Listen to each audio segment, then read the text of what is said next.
Pemindahan ibu kota negara yang menargetkan pengesahan undang-undangnya di awal 2022 terkesan sangat tergesa-gesa. Bahkan terlihat hanya untuk memuluskan kepentingan para elit daripada rakyat. Hal itu bisa disinyalir dari awal penentuan ibu kota negara atau IKN yang tiba-tiba langsung memilih perbatasan Kabupaten Kutai Kertanegara dan Kabupaten Penajam Pasir Utara Kalimantan Timur. Tidak ada musyawarah terlebih dahulu atau menunggu respon atau pendapat rakyat. Seolah-olah pemikiran IKN seperti sistem dalam kerajaan. Dilansir dari Gelora.co, Panitia Khusus atau Pansus Rancangan Undang-Undang Ibu Kota Negara RUU IKN menargetkan pengesahan pada awal 2022. Pemerintah dan mayoritas fraksi di DPR sepakat dibutuhkan pemindahan IKN. Menanggapi hal itu, pengamat komunikasi politik Universitas Esa Unggul M. Jamiluddin Ritonga menilai kesepakatan pemerintah dan mayoritas fraksi di DPR itu menguatkan dugaan bahwa pemindahan IKN hanya untuk mengakomodir kepentingan elit daripada rakyat.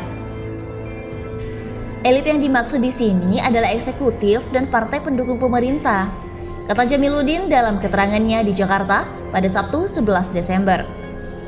Sebab mayoritas fraksi di DPR yang mendukung pemindahan IKN itu juga berasal dari partai pendukung pemerintah.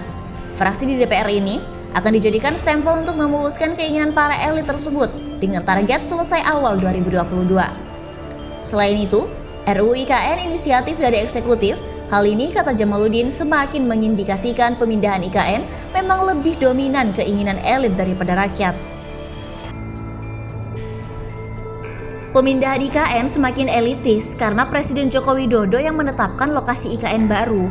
Jokowi setelah meninjau Kalteng dan Kaltim, akhirnya memutuskan lokasi IKN baru seluas 180.000 hektar di perbatasan Kabupaten Kutai Kertanegara dan Kabupaten Penajam Pasir Utara Kalimantan Timur. Katanya, di lain pihak, rakyat hingga sekarang belum pernah ditanyakan apakah setuju IKN dipindahkan atau justru sebaliknya. Rakyat, kata Jamaluddin, juga tidak pernah ditanya di mana lokasi IKN yang baru. Rakyat tiba-tiba dikejutkan, lokasi IKN yang baru sudah ditetapkan. Sesalnya, kalau sang raja merasa cocok, ia pun mengeluarkan titah dengan menetapkan lokasi ibu kota kerajaan yang baru. Raja merasa itu haknya dan rakyat harus ikut titah sang raja. Tandasnya.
Sementara itu, dilansir dari Tempo.co Jakarta, anggota Dewan Perwakilan Rakyat dari fraksi Partai Keadilan Sejahtera, Hamid Nur Yassin, meminta agar pembahasan rancangan Undang-Undang Ibu Kota Negara atau IKN ditunda.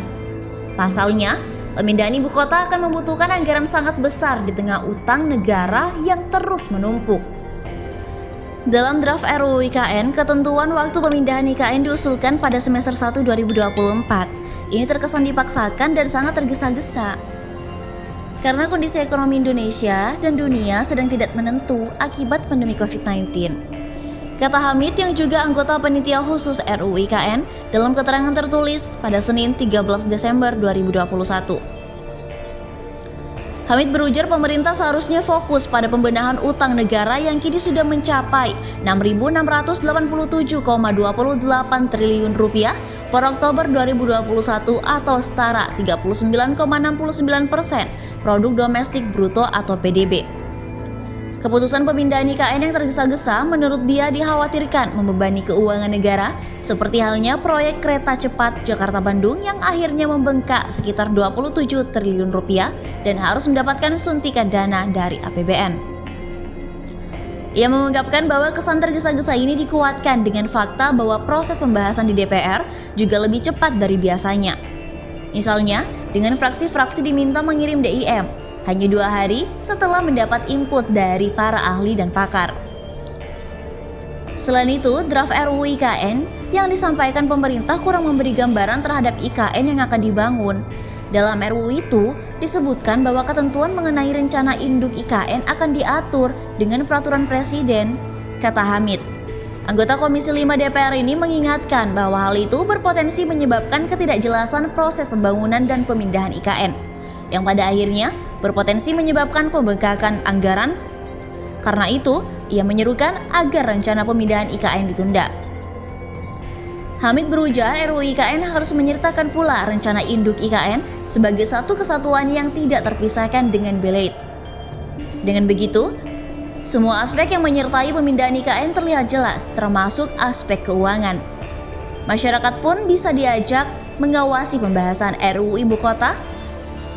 PKS tidak bisa berjuang sendiri. Komposisi kursi koalisi pemerintah yang mayoritas membuat PKS harus berkoalisi dengan masyarakat untuk menyuarakan ketidaksetujuannya, kata Hamid.